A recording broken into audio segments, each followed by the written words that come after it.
नमस्कार शेतकरी मित्रांनो, मी मोहन बोरकुंटार IPL बायोलॉजिकल प्रतिनिधी। तर आपण आज एक अशा मुख्य किडीवर चर्चा करणार आहोत जे की शेतकऱ्यांची डोकदुखी बनली आहे। तर ते म्हणजे गोगलगाय। जसं की पीक लावलं व पहिला पाऊस पडला की आपल्याला उभ्या पिकामध्ये शेंडे मारलेले दिसतात व प्लांट तिथून वाढसुद्धा होत नाही कवड्या अवस्थेत तोडल्यामुळे।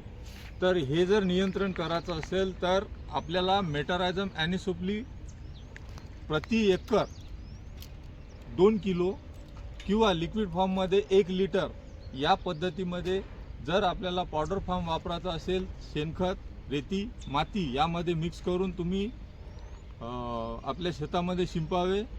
जर आपल्याला पेरणी झाल्यानंतर लिक्विड फॉर्ममध्ये तासाने जर फवारणी करायची असेल तर लिक्विड फॉर्ममध्ये प्रति पंप 100 मिली एवढं मेटारायझम टाकून फवारणी करावी।